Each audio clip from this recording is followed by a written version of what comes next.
I worked at the Chevrolet plant in Muncie, Indiana, and that was a factory that made transmissions, automotive transmissions.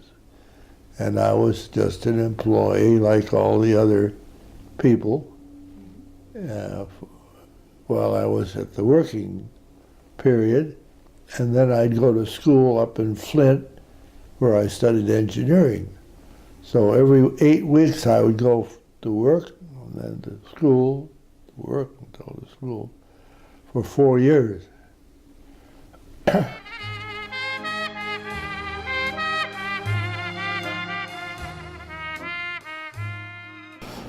Well, it was not very romantic. I had written her for a year. She wrote very good letters because she was living in Kansas, and I was in Indiana. So after several times she visited her uncle, and as I say, we corresponded for a year. One evening, I asked her what she was due when she finished her master's degree, which she was working on at the University of Kansas. And she said, I asked her what she was going to do, and she said she didn't know. And I said, well, how would you like a marriage? And she said that sounded good. And so that's how we were engaged. And we were married for 65 memorable years. 65 years.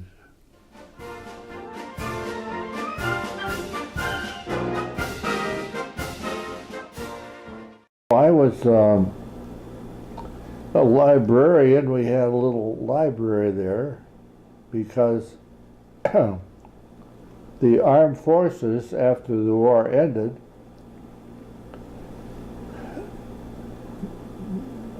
made or published many books, classics you might say, or well-known books, and put them in paperback and made them available to the soldiers, give them to read, something to do. And so we had these in a little library, which people could take out. And I worked as a person who worked in the library. That was one thing I did. And while we were there, we had what they call a rest camp, for a week, which would go down on the coast of the Philippines, and it was a place to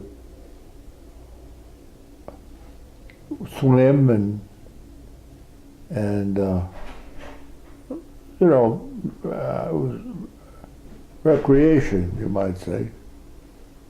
And did that for once in a while, several times, as many times as I could. That was a pleasure. Mm-hmm. So my experience in the military was very positive.